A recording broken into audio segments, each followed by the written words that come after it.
Assalamualaikum warahmatullahi wabarakatuh. Saya akan menjelaskan mengenai kepemimpinan dalam perusahaan yang merupakan bab kelima dari mata kuliah psikologi industri dan organisasi. Yang pertama adalah pola hubungan antar tenaga kerja. Jadi yang namanya kepemimpinan di dalam perusahaan, manajerial berarti kita bahas dulu tentang tingkatan manajerial. Tingkatan manajerial di sini ada manajer puncak, middle manager, dan lower manager. Manajer puncak di sini hubungan dengan tenaga kerjanya itu banyak berhubungan dengan orang di luar organisasi. Secara langsung dan perorangan memimpin middle manager.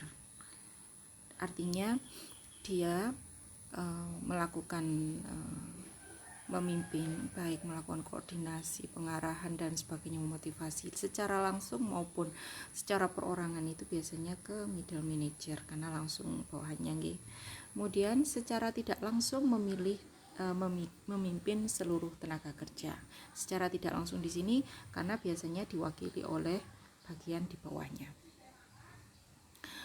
Kemudian middle manager. Middle manager di sini pola hubungannya memiliki peran ganda karena dia sebagai bawahannya siapa? Bawahannya dari manajemen puncak ini. Sebagai atasan dari siapa? Dari sini.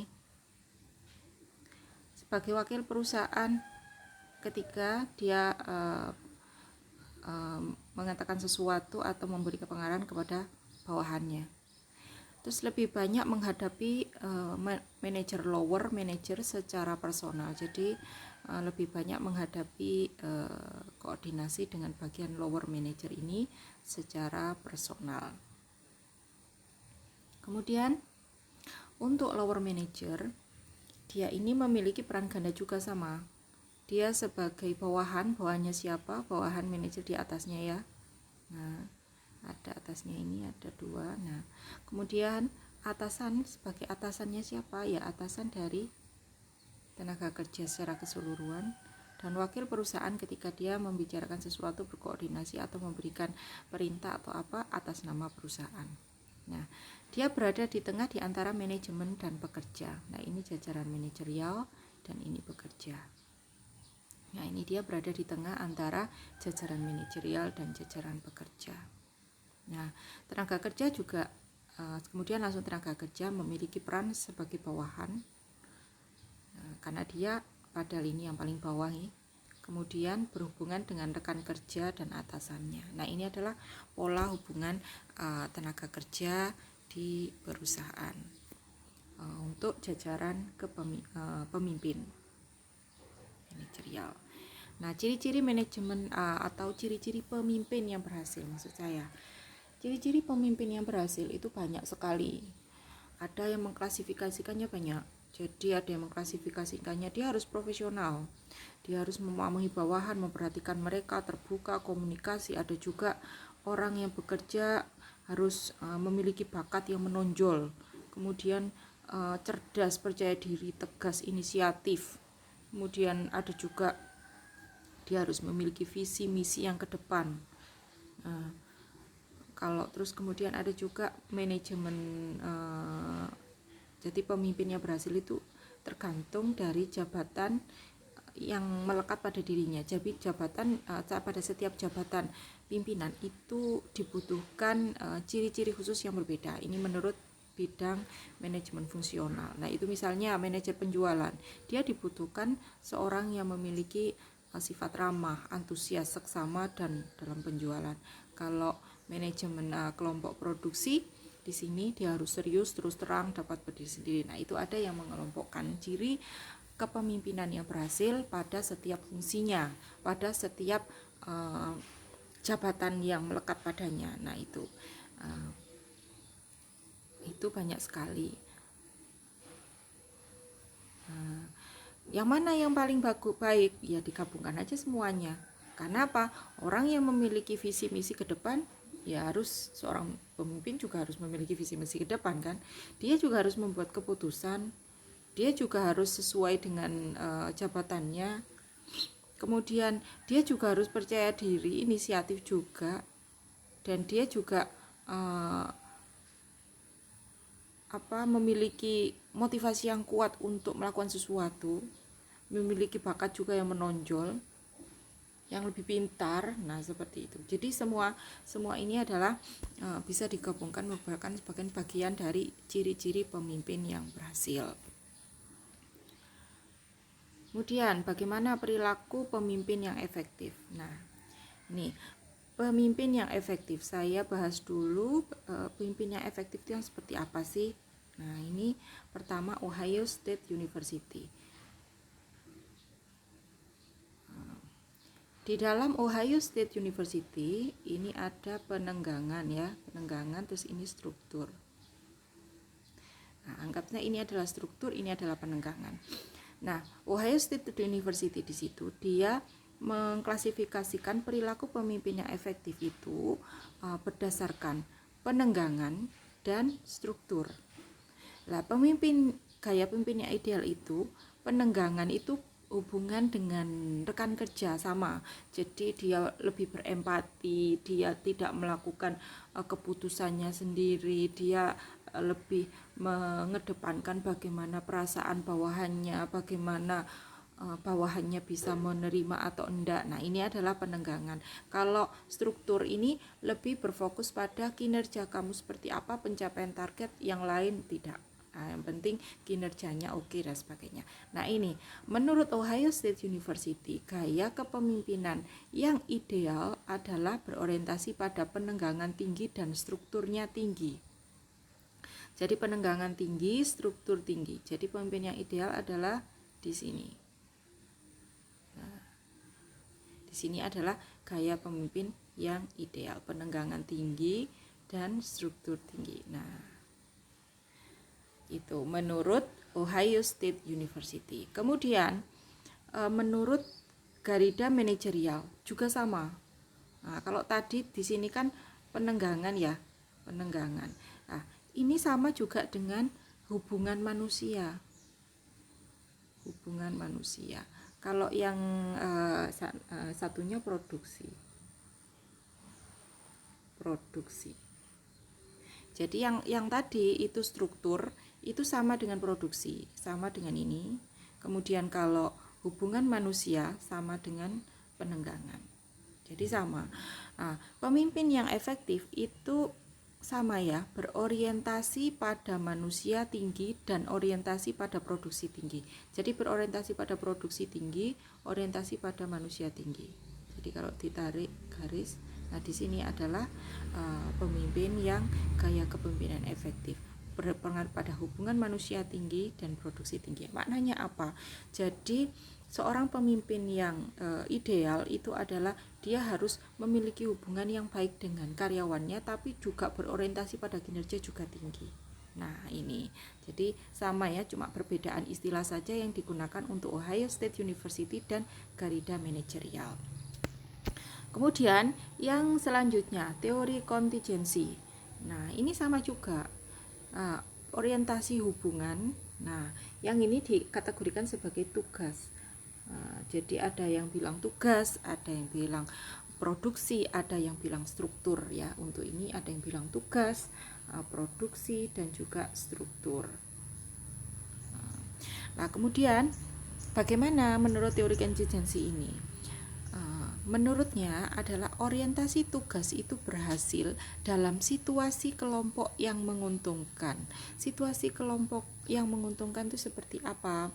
Jadi kelompok di situ itu harus visi misinya sama dengan organisasi, tujuannya sama dengan organisasi, keinginannya sama dengan keinginannya organisasi.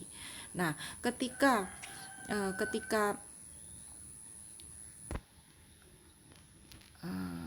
itu dikatakan, jadi itu dikatakan situasi kelompok yang menguntungkan.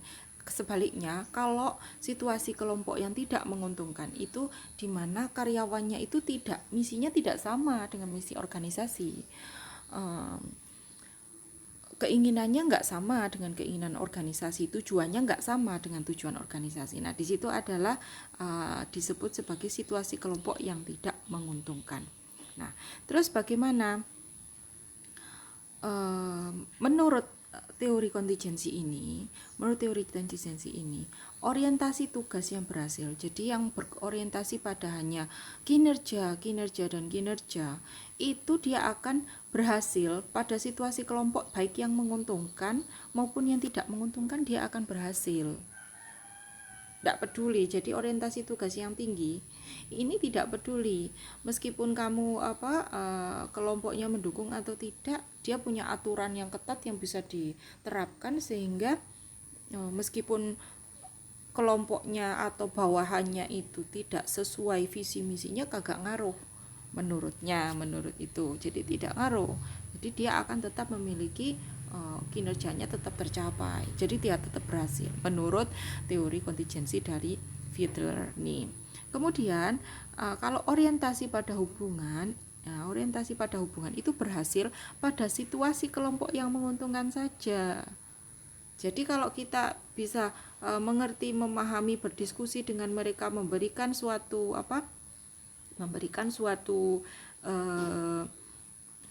misalnya musyawarah, berempati, memberikan kebebasan kepada mereka untuk mengambil keputusan, itu akan berhasil ketika ini akan tinggi ketika situasi kelompok itu menguntungkan. Nah, begitu ya. Jadi sama juga sebenarnya. Yang bagus adalah tugas dan hubungan, cuma dia dikaitkan dengan situasi kelompok. Kalau yang menguntungkan tugas itu dia akan menguntungkan pada situasi kelompok yang baik yang dia mendukung maupun tidak, menguntungkan organisasi maupun tidak, itu dia tetap berhasil. Tapi hubungan berorientasi pada hubungan hanya berhasil pada situasi kelompok yang menguntungkan. Sekali lagi, situasi kelompok yang menguntungkan tadi adalah kelompok yang bisa mendukung organisasi, yang visi misinya sama dengan organisasi, tujuannya sama dengan organisasi, semua tingkah laku dan juga kemauannya atau motivasinya diarahkan untuk pencapaian tujuan organisasi. Nah, itu hubungan akan berhasil menurut dari teori kontingensi. Baik, sama juga teori dengan teori Redin, 3 dimensi dari Redin sama. Ini pada hubungan, yang ini tugas, sama ya. Tugas, penenggangan, struktur, lah ini sama. Tugas, penenggangan, struktur sama. Nah, dia tapi ada dimensi efektivitas yang harus dilihat.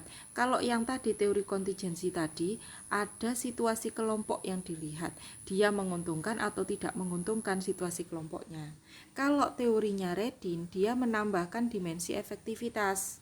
Nah, jadi penggunaan gaya kepemimpinan atau perilaku pemimpin yang efektif itu tergantung dari situasinya, tuntutan situasinya. Jadi situasi A akan membutuhkan gaya kepemimpinan tugas, situasi B akan memimpikan gaya kepemimpinan yang berorientasi pada hubungan. Jadi tergantung situasinya.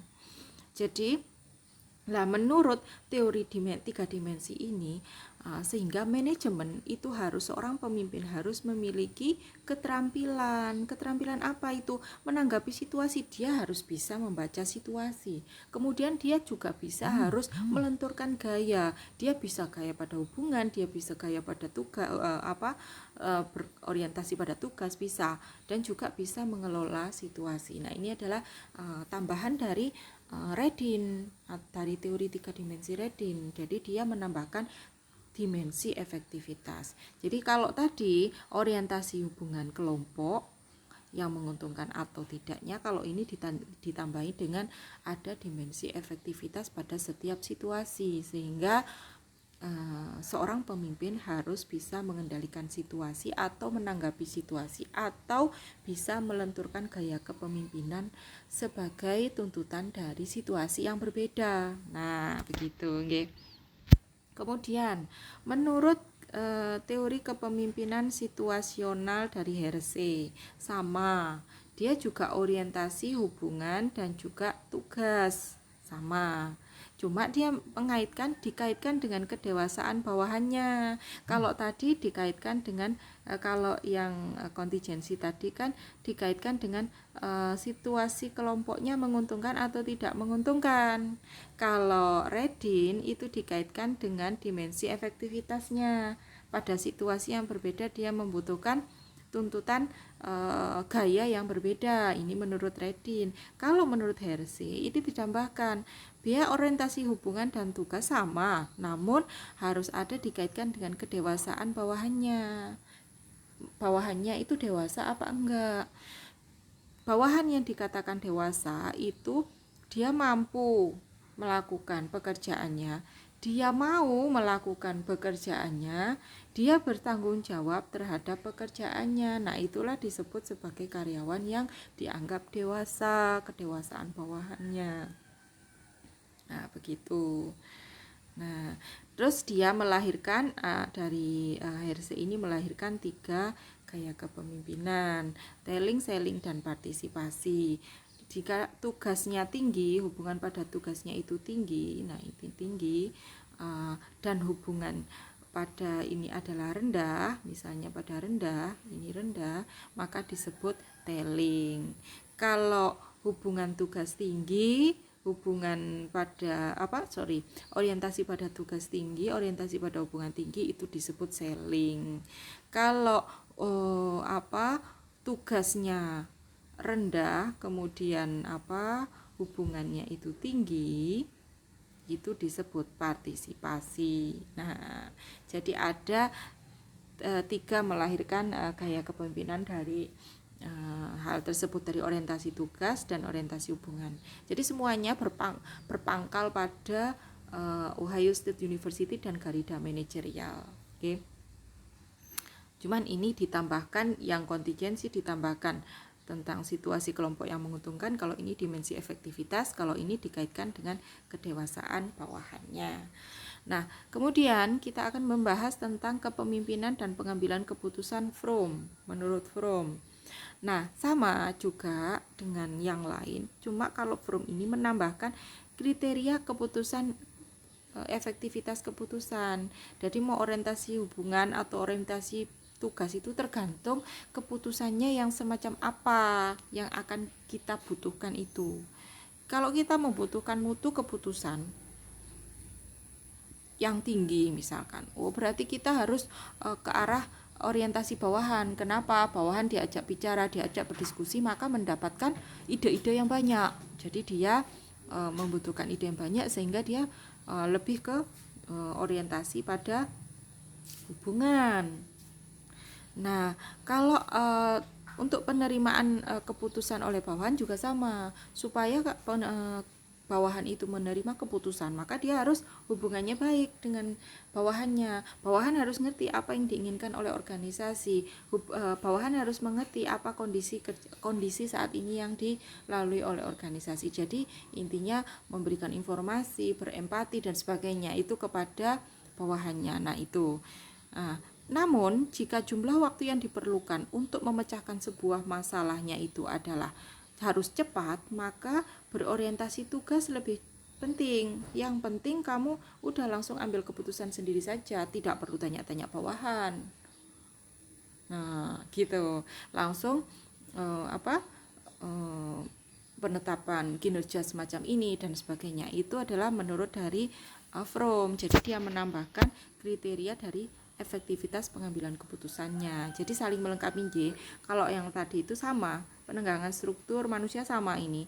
Cuma di sini ditambahkan dengan kondisi kelompok yang menguntungkan dan tidak menguntungkan, dimensi efektivitas, kemudian ada juga kedewasaan bawahan. Kalau ini dilihat dari efektivitas keputusan. Jadi saling melengkapi. Ya. Baik. Kemudian corak interaksi pemimpin dengan bawahan. Nah, ini ada juga gaya kepemimpinan yang mungkin sama sudah banyak mendengarnya, kepemimpinan transaksional. Yang disebut kepemimpinan transaksional ya kayak bertransaksi gitu ya. Ada macam 4 transaksi. Ada contingency reward, management by exception, aktif, dan management by exception pasif, dan laissez-faire. Nah, kita bahas contingency reward. Itu dia mengatakan ya, jika kita bekerja baik maka akan diberi imbalan yang baik. Itu teori contingency reward. Kalau manajemen by exception aktif, nah ini seperti ini analoginya. Silahkan Anda melaksanakan pekerjaan Anda, akan saya awasi. Jika ada masalah akan saya bantu. Nah, itu adalah manajemen by exception. Kalau manajemen by exception pasif, silahkan Anda melaksanakan pekerjaan Anda. Jika timbul masalah, atasi masalah itu dulu. Jika tidak mampu, baru bilang saya akan saya bantu. Nah, itu manajemen by exception pasif. Kalau laissez-faire, itu silahkan melakukan pekerjaan secara mandiri karena Anda mampu melakukannya dan Anda harus bertanggung jawab pada hasil Anda. Nah, itu adalah laissez-faire. Oke. Nah, kemudian kalau kepemimpinan transformasional itu bercirikan karisma, inspirasi, dia memotivasi karya bawahannya, dia memiliki intellectual stimulation, mendorong memikirkan kembali cara kerja pada bawahan, mendorong membuat cara baru gitu ya, intelektual untuk menstimulasinya. Individual consideration, bawahan merasa diperhatikan, diperlakukan secara khusus oleh pimpinan. Jadi hubungan dengan individu atau bawahannya itu baik. Terus kemudian pemimpin memperlihatkan kepercayaan dan cita-cita yang tinggi, keyakinan dan nilai hidupnya. Ini adalah kepemimpinan transformasional. Itu adalah macam-macam gaya kepemimpinan. Yang selain tadi juga melahirkan gaya kepemimpinan berorientasi penenggangan, ya tadi ya. Ini kan gaya kepemimpinan juga, gaya kepemimpinan berorientasi penenggangan, struktur atau disebut manusia atau produksi. Ada juga yang tadi semuanya itu kepemimpinan transaksional dan transformasional. Nah, terus bagaimana kita seharusnya memimpin di era digital? Nah, ini ada buku yang dari Colin. Nah, ini Anbos, begitu ya. Nah, itu menurutnya di era digital itu metode gaya kepemimpinan itu adalah yang Anbos, disebut Anbos di situ dia menginformasikannya. Jadi bedanya sang bos dengan Anbos itu, kalau sang bos itu dia dimotivasi oleh laba, mendapatkan imbalan finansial berdasarkan anggaran dan rencana produksi. Kalau di sini dimotivasi oleh visi, menciptakan makna dan nilai berdasarkan satu tujuan bersama. Nah, kalau ini disebut sebagai seorang pembicara, kalau ini dia seorang pemimpin harus banyak mendengarkan. Nah, terus kemudian kalau ini sang Anbos itu mengontrol, kalau sang bos mengontrol, kalau sang Anbos itu menginspirasi. Kalau sang bos memandang pelanggan sebagai pembeli, nah kalau ini pelanggan itu sebagai mitra. Kalau di sini adalah sang bos itu merasa dia sebagai pengelola dan pengontrol. Kalau Anbos itu sesama pekerja, kita sama-sama bekerja dan sama-sama belajar. Nah, kemudian banyak hal ya. Jadi ada perbedaan antara sang bos dan sang Anbos. Jadi pergeseran menurut si Colin itu untuk saat ini lebih baik itu ke arah sang Anbos untuk gaya kepemimpinan pada era saat ini, era digital saat ini. Jadi menganggap ini banyak ya perbedaannya, Anda bisa menekan sendiri. Jadi contohnya kantor terpisah, rapat formal, akses terbatas. Kalau sekarang terintegrasi di tempat kerja, gak terpisah, sudah jadi satu, rapatnya informal, aksesnya tidak dibatasi, Zoom, Zoom meeting, nah seperti itu. Ini adalah era digital. Jadi menurut si Colin itu pada era digital ini adalah yang baik adalah kepemimpinan Anbos dengan ciri yang semacam ini, yang berbeda dengan yang sebelumnya. Nah, ini kan menjawab apa yang dikatakan yang tadi nggih, bahwa pada situasi yang berbeda, Redin mengatakan tuntutan situasi. Pada situasi yang berbeda, maka akan menuntut suatu gaya kepemimpinan yang berbeda. Maka kita harus melenturkan gaya kepemimpinan gaya kepemimpinan berdasarkan situasinya. Nah, ini juga seperti yang Anda lihat ketika di era digital, kita akan ada pergeseran. Yang awalnya kita semacam ini, kalau menurut Colin ini kita sebaiknya bergeser ke arah sini. Ya. Baik, saya rasa demikian apa yang bisa saya sampaikan. Mudah-mudahan bisa bermanfaat untuk kita semua. Ada kurang lebihnya saya mohon maaf. Wassalamualaikum warahmatullahi wabarakatuh.